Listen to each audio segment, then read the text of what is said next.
Vibration analysis. Data collection. This time we will talk about categories of transducers. There are 5 categories of transducers. They are displacement transducers, velocity transducers, accelerometer, pressure transducers, and microphones. Vibration analysis. Data collection. Transducers categories. The electromechanical device used to convert mechanical motion into an electronic signal is called a transducer. These transducers can be divided into 5 categories. Each category contains one or more transducers for the various required measurements.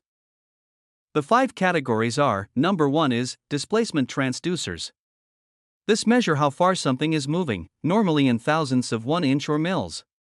The displacement transducer is unique because it measures relative motion, that is, how much one component is moving relative to another. Number 2 is velocity transducers. This measure how fast a component is moving in inches per second or IPS of velocity. The measurements are made in tenths of an inch per second. Most measurements are less than 1 inch per second. Number 3 is the accelerometer. This measures the rate of change per time period. The units of measurement are in g's of acceleration. Low frequencies normally have low g levels, or a fraction of 1 g. Higher frequencies can have levels of several g's. Number 4 is pressure transducers. This measures pressure fluctuations. The selection of pressure transducers is based on static pressure, amplitude of the fluctuations, and the frequency of the fluctuations. And number 5 is microphones. This measures audible signals in the audio range from 20 Hz to 20 kHz. The major problem with microphones is they are not very discriminating. They pick up all audible signals in the audio range. However, the fact remains that the only way to pick up an audible signal is with a microphone. There are many applications for the microphone and it should be used more often. For example, the only way to measure sound in a room is to use the microphone. Vibration analysis. Data collection. Displacement transducers. The 2 basic types are non-contacting and contacting. Both types require firm mounting. A bolted installation is required for permanent installation. However, a heavy-duty magnetic base and a starrett flex oppost are satisfactory for most portable measurements. The frequency response varies by type and manufacturer, therefore, you must review the manufacturer's specifications to obtain frequency response, transducer sensitivity, etc. Generally speaking, the displacement transducers should be used to measure most low frequencies, below 10 Hz, and all relative motion measurements. Non-contacting displacement transducers require a power supply, a modulator, or a demodulator, normally called a driver, and a voltmeter. The transducer has a small wound wire coil at the end. When the tip of the transducer is placed near the target, about 0.040, the relative motion between the components supporting the transducer and the target can be measured. The driver generates a high frequency. When the frequency passes through the coil, a magnetic field is generated. The motion between the mount and target intersects the magnetic field. This movement is measured when the driver demodulates the signal. If the target is moving slowly, the depth of the finish or other metal disfigurations can be measured. However, at turbine speeds those items are not measured because the frequency response at such high frequencies is not very good. This means the relative motion between a turbine housing and shaft across the coupling can be measured, even when the shaft has teeth marks left from turning the shaft with a pipe wrench. The total runout or the amount of bend in the shaft can also be measured. If a keyway is under the transducer, a pulse will be generated. The data on the shaft can still be used if enough attenuation is used to prevent saturation by the pulse during data acquisition. After the data is collected, enough attenuation must be removed in order to measure the shaft runout. Saturation of the pulse does not affect the data after the data is collected. This measurement may not be as accurate, because of the amplitude scale, as when a keyway is not present. However, the data is still useful. Please note these measurements must be made in the time domain, and shaft speed should be about 6,000 rpm or below. The non-contacting displacement transducer has been used for years in high-speed turbo machinery. These permanently installed transducers with the associated vibration instruments are used for online condition monitoring. These systems may alert by turning on a light or ringing a bell. If the vibration becomes serious enough, the instrumentation may shut the machine down. When the proximity transducer is used in high speed, all specifications concerning shaft runout, etc., are much more critical. For example, 0.5 mils on a machine that operates at 5000 RPM is about 0.13 inch per second or IPS, however, 0.5 mils at 10,000 RPM is about 0.23 IPS, and 0.5 mils at 20,000 RPM is about 0.5 IPS. The specifications for transducer installation in turbo machinery are found in the API specification 670. In slow-speed applications, 0.5 mils is of little consequence. This contacting displacement transducer must make contact with the target. The contacting portion is a machined rounded surface.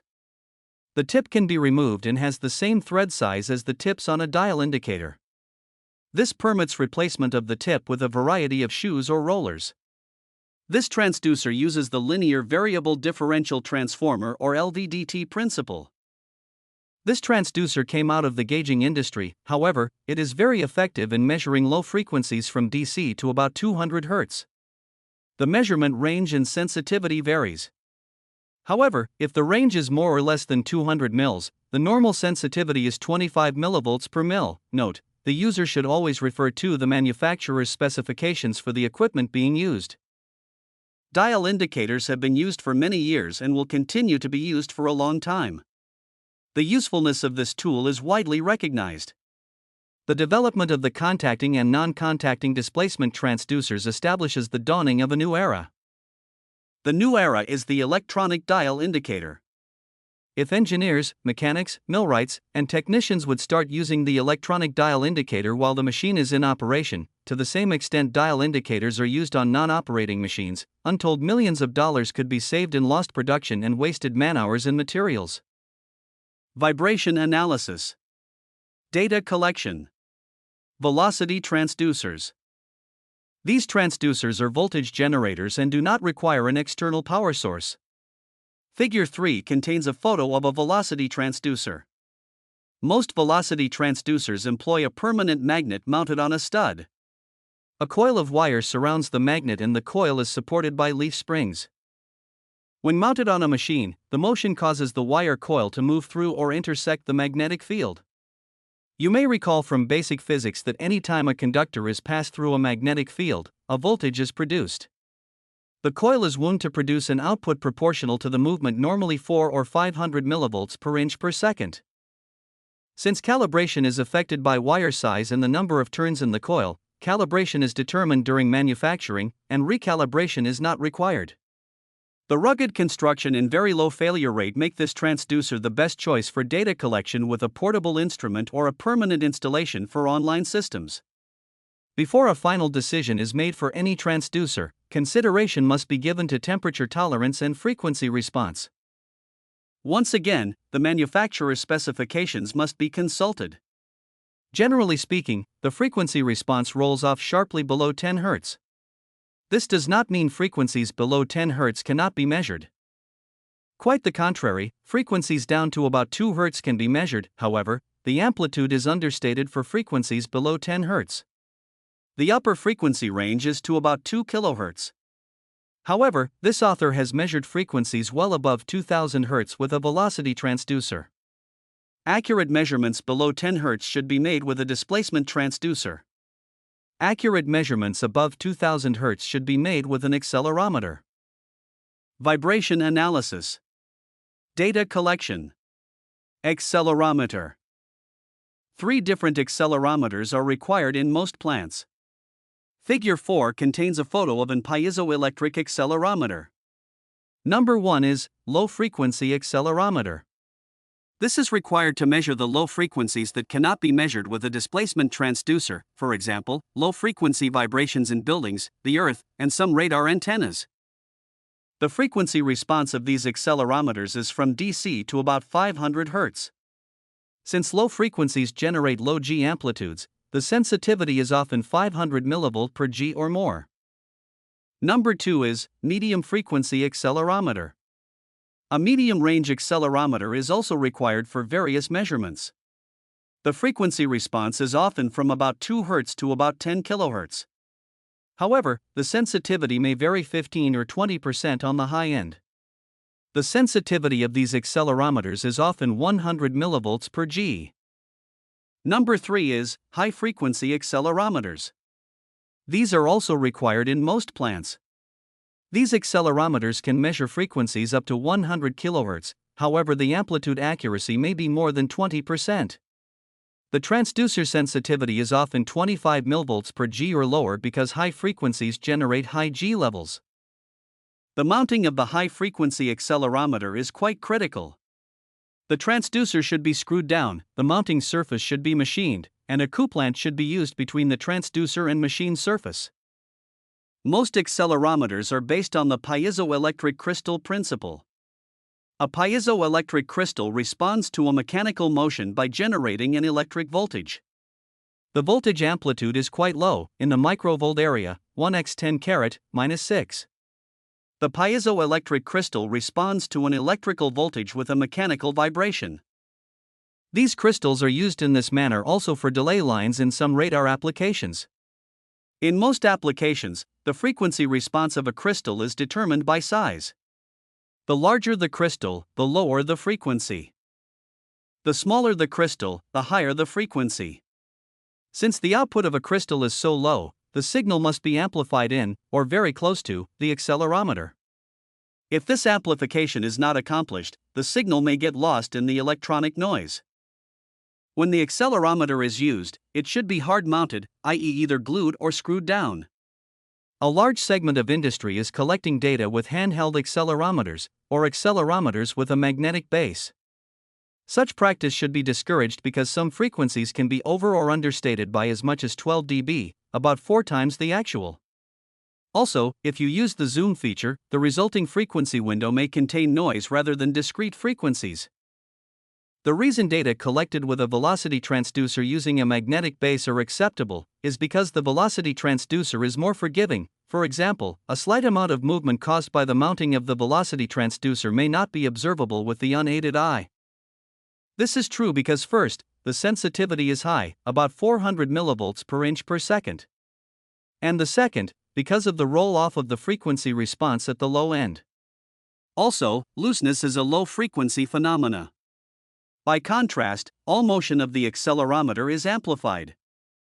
Vibration analysis. Data collection. Pressure transducers. Pressure transducers measure pressure fluctuations. Figure 5 contains a photo of a pressure transducer. They are similar to accelerometers, except the output is calibrated in pounds per square inch or psi. This is why the amplitude and frequency of the fluctuations must be considered before selecting a pressure transducer. These transducers measure pressure fluctuations of gases and liquids. Such measurements are often required for accurate diagnosis of problems in pumps and compressors. These transducers must be mounted in a pipe or fitting, near the discharge of the unit, where the pressure fluctuations can be felt by the transducer. In other words, the gases or liquid must contact the end of the transducer. Vibration analysis. Data collection.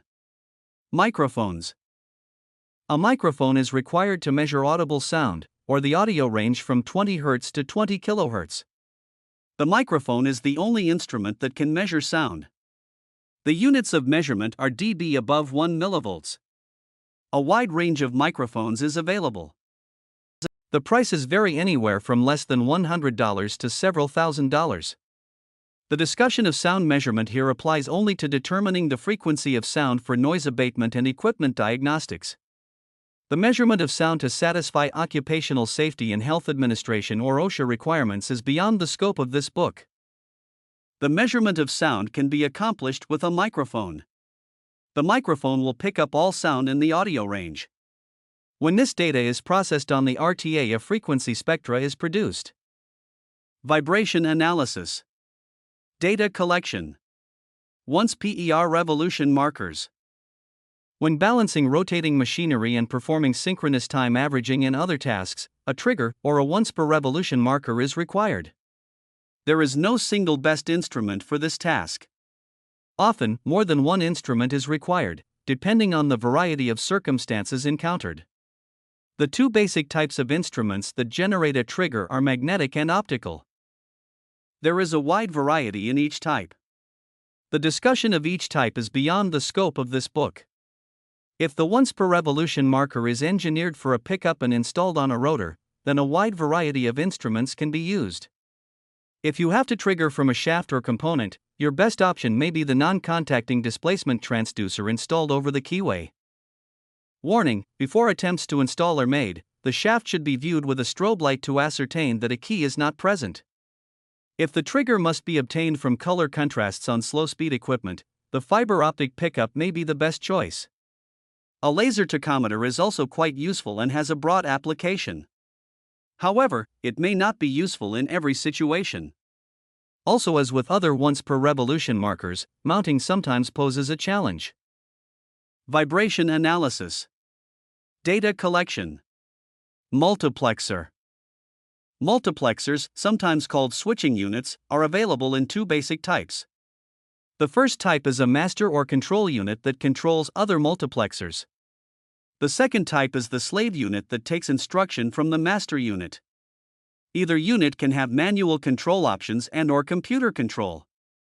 Some examples of computer control include 16-bit parallel, IEEE 488, RS-232, and etc. Depending on the configuration, these units can control over 8,000 data points. A typical installation would have installed transducers. The cable is a shielded, twisted pair, and depending upon the environment, the cable should withstand high temperature. Coaxial cables are normally required for high-frequency applications. The other end of the cable is connected to a slave unit. The slave unit has many inputs and normally 3 or 4 outputs. A status feedback should be employed to identify broken wires, failed transducers, and inoperative circuits. The computer tells the master unit to access a particular slave unit to obtain data from the desired point.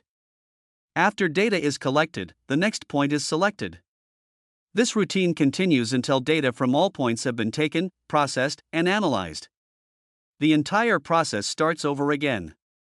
Online systems using installed transducers and computer-controlled multiplexers with expert software provide identification of defects soon after they occur. The safety aspect is very important because personnel spend less time in hostile environments. Production is increased and the return on investment is often 600% in the first year. This author is convinced that online systems will be the preferred method in the near future. Vibration analysis. Data collection. Gauss meter. A small Gauss meter should be used to measure the magnetism in bearings, shafts, or other items that may contain small amounts of magnetism. This Gauss meter measures plus or minus 20 Gauss. The plus and minus indicate the north and south poles of the magnet. The strength of magnetism measured is a function of the strength of magnetism in the piece and the distance between the meter and the piece. Magnetism can be measured through paper, wood, and etc. Therefore, the magnetism in a bearing can be measured before the bearing is unpackaged. If a bearing contains magnetism on receipt, it should be rejected. Magnetism all by itself may not be harmful. However, if the magnetism is strong enough to attract tiny metal particles, the particles could cause a premature failure. If a bearing has too much magnetism from the manufacturer, it should be rejected. Magnetism caused by induction heaters may not cause a problem unless the bearing does not have seals or shields. Bearings used in circulating oil systems should not contain magnetism or magnetized spots. Thank you.